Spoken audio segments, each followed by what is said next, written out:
Man, come on now. You know you watching Starr Struck. And now it's time for Starr Struck, starring CJ Starr, Dana Smith, and Patrick Puckett. Change my time. Yeah, I'm new to the game, but y'all might want to say away. Perhaps they like say the time. I can do this all day. I want you to step. Y'all looking at something like a true player. A girl told me that a man that can dance like a possibly get down with the two in his man. Now I'm a lady that say the car data. Hey, this is CJ Starr, Starr Struck. I'm here on location with Tone Bell backstage. He's about to hit the stage at the University of Texas in Dallas. Gonna ask him a few questions, find out why he's famous and I'm not. Once again, this is Starr Struck, and I'm here with Tone Bell. Yeah. Very funny, very funny. Hey, Tone, I'm gonna go ahead and get it out the way. How does it feel sometimes when people come up to you and they think that you're me? It's just, I just take it with a grain of salt, and I just go, man, why would y'all disrespect me so much like that? It's just, it feels good because you're a funny brother, but it was hard working on this career. Okay. So, but no, you're a funny dude, CJ. Thank you. So, Voice got so high, I don't know why.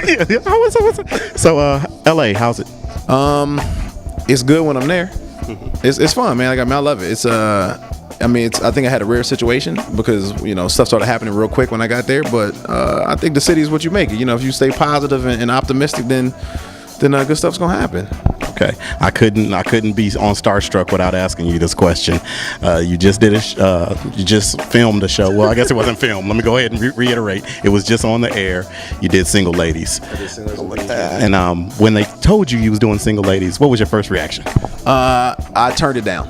Oh yeah? Did they tell you exactly what role you would have on? I went in, I auditioned for. See, here's the thing with LA is like you want to always impress at least the casting director. So I went in and make sure you want to get the job before you turn it down. Mm-hmm. So I got the job, and then they were like, "Hey, we want you to do this," and I was like, "All right, two things not gonna happen. I ain't kissing no boys." The role is gay, folks. If he didn't say that. So the role is gay, and I was like, I'm not kissing no boys, and I'm not shaving. Mm-hmm. And they were like, "Well, you may have to lose a beard." I'm like, "You can trim it, but I'm not shaving."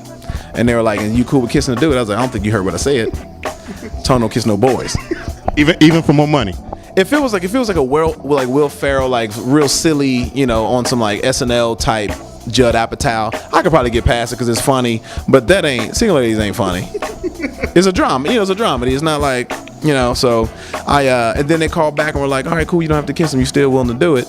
And I'm like, I would if it was to me, I probably would have turned it down, but it was a good experience. My agent was like, do it for the tape and meet some people, do some networking, know the casting folks. And so it ended up being a good experience. The writer was really cool, the director, everybody on set was awesome, made a lot of friends out of it. And so I thought it was dope. If I had it, I would do it again. Okay. Yeah, it was actually everybody is on there, and it actually went on DFW Comics on Facebook, and they were all like, "Yeah, why wasn't he able to do this and do that?" And they don't understand LA. We still in Dallas. We still in Dallas. Yeah. It's I'll say it like this: you always do projects. We do shows that we don't always want to do right away, And so sometimes you do projects. We are gonna have projects that we're not either 100% proud of, not 100% behind. But at the end of the day, it's it's a stepping stone to get where you want to be. Nobody starts off on top. I don't know. You've been doing real big, man. You've been doing it big. I remember when I first met you. I think I met you at North Park Mall. No, man, I want to all be you. I remember the first time I met you, we was doing the funniest comedian in Texas. First time I met you, I was like, "Hey, I'm CJ. I'm actually with you." And he was like, "Yeah, you the one, first one to get out. I'm kicking your butt." And I was like, "Dang, that was kind of harsh, but you was right. You moved on. You was a funny dude.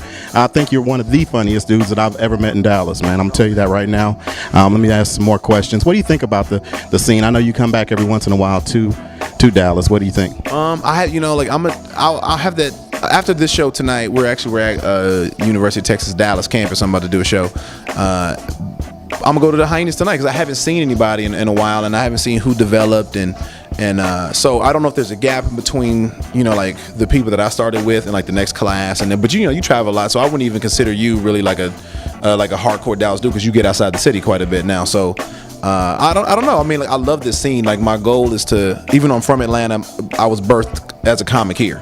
So I want the scene to be like great. I want people to say, oh man, like, oh, you from Dallas? Oh, I know you funny. Yeah. Like I want to be a part of that because people love Austin. People know fun dudes from Austin are funny. We don't always get that from Dallas, you know. So I want to have that. It's a good problem to have. Okay. So when did you know that you wanted to be a stand-up comedian / actor? When did you know that one moment? Man, I was an actor from like high school. I wanted to be an actor. I got put out of every elective in high school for just talking and acting a fool. So I got into drama. It's the only thing I really stayed in. Did a lot of stuff in college and tried to do the acting thing out of Atlanta. But it was Atlanta. You know, I mean, now it's some stuff happening there. But it's, you know, we know who owns Atlanta right now on the Black Hollywood scene. But it was like, I'm gonna put down acting. You know, I'm gonna pick up writing. And then when I moved here, man, when I moved to Dallas, it was more of a you know, I'm gonna just try to like put this out on stage, get a hobby, I don't know anybody, and see if what I write is actually humorous. See if it's gregarious to anybody else but just me. And then it worked out. You know, of course, everybody has the same. The first time you go up, you smash. You like, it's that nervous energy you kill. And the second or third time, some people's story is different. Usually, most comics can say the second time they get cocky, like, oh shit, I'm a natural. And then the second time you eat it. Yeah. You eat it, and you're like, oh, I got to reevaluate my life. Like this ain't. I'm not as good at this as I thought I was. But it worked out, man. It worked out. Like I was like, you know what? After 6 months in, after somebody took me on the road 6 months in, and I was like, oh snap, I can get paid for this. Like I made $300 for 15 minutes. I was like, oh snap, this might be all right. And then you don't make no money for a long time. And still, this is the first year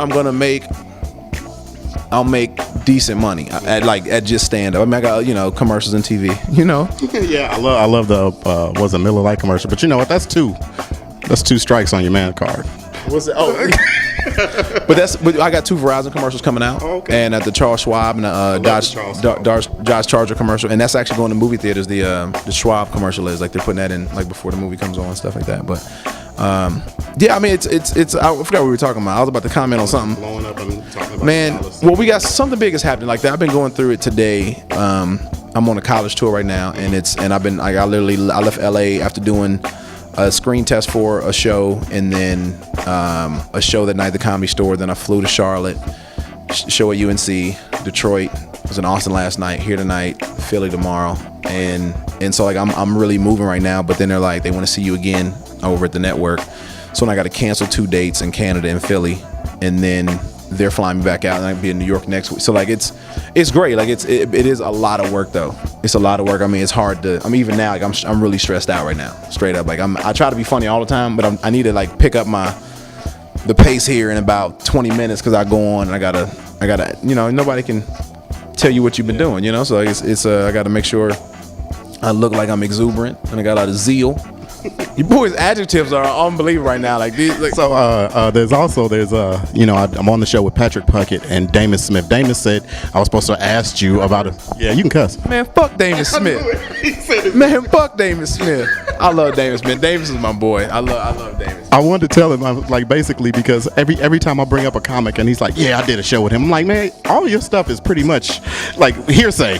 So this is hearing it from you first. He said that he did a show with you and he was very proud. He said, what's up? He wish he could be here. Man, but fuck Damus Smith, man. Nah, Damus is my boy, man. I love him to death. I think, you know, Damus is one of my favorite people.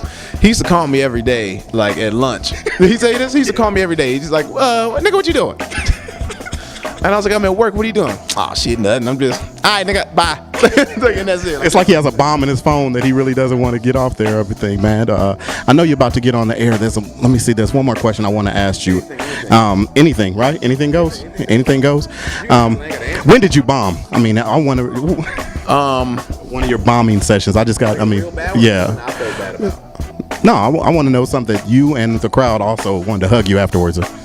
Ooh, I mean, I've done some shows where I haven't done well recently. It's funny because like now mentally I don't bomb anymore because I don't like honestly I don't care. Period about like I know that what I write is like I care about it, so I care about what I write, but I could care less about what a crowd doesn't feel from me because I'm like I bombed at a comedy union in LA about 2 or 3 months ago. I mean I've not done great since. But I've had some really like unbelievable shows since. But that one, like I ate it. Like it was like people was like, how much time you got left? Like it was terrible. And I was like, well, I wish I could salvage myself, but that's about all I got for the night. So I'm not gonna say my name because I don't remember who this was. But yeah, no, I mean it was in there the bond. Like I used to have a ratio, and it probably still wide. It's probably a little wider now. I used to have a ratio of like every 13 to 14 shows. Or I'm sorry, every 9 shows I will bomb one. So I have 8 good shows, and then one where I would just like lose it. I mean, it was like I was like, oh, it's going down tonight. Like it's nothing good is happening. It's been 8 shows. Nothing good is happening. But now it's more like 14 to 15, just because my attitude about comedy has changed and about life, and I read my crowds a little better, and I'm just learning. I force myself to always want to get better and do better. So now I don't not as much, but I mean it's a humbling experience. You know, you got to bomb. It's the games you lose that make you watch tape and say, you know what, like let me go back and figure out how to beat this team next time. Because if you always win, you get lazy and you're like, man, I'm hilarious. I don't have to practice. I think that happened to me last Saturday. I wanted to get the whole MIB Men in Black thing. It's like poop. I was not here. I was at the Brick opened up a new one in Carrollton. Okay. Sold out. I didn't even sell merch afterwards. I was like, my name is. I have merch. I don't sell it. Look at this, CJ Starr. This Tone Bell for the for the Tone Show. We're gonna introduce CJ Starr, selling merch and traveling. Hey, I'm following y'all. I'm following y'all's lead, man. So when you coming out to LA? I'd love to come out. My wife told me I could leave at any time. My wife told me I could go up there. Y'all got somewhere I could sleep on I know it's like 20 of y'all that live together. Yeah, oh yeah.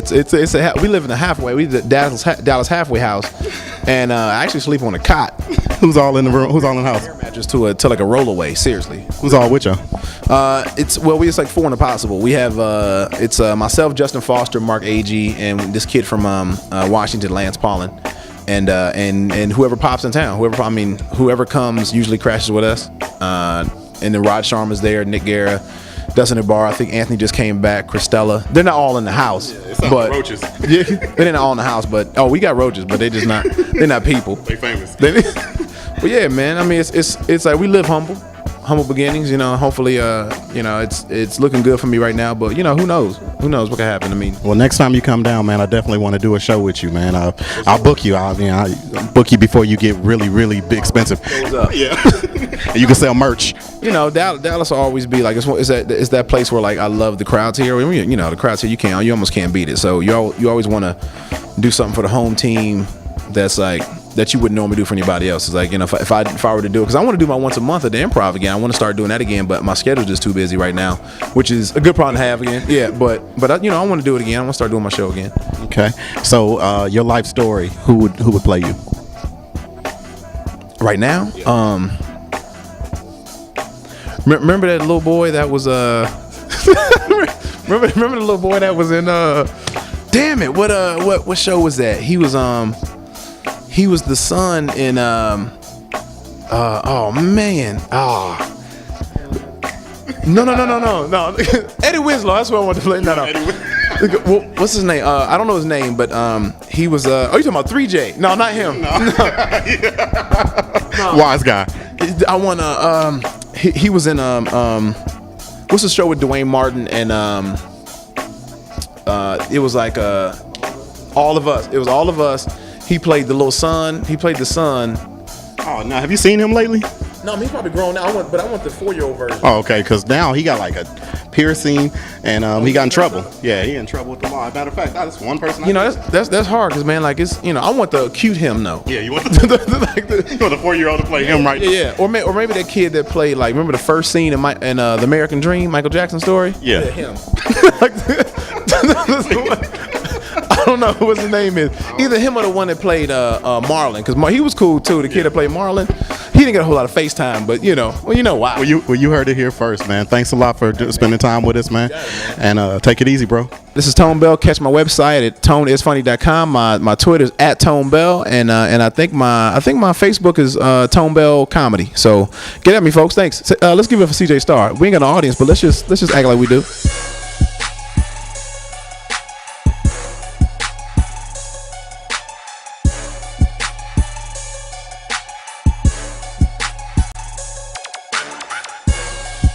Man, fuck Damon Smith. Man, fuck Damon Smith.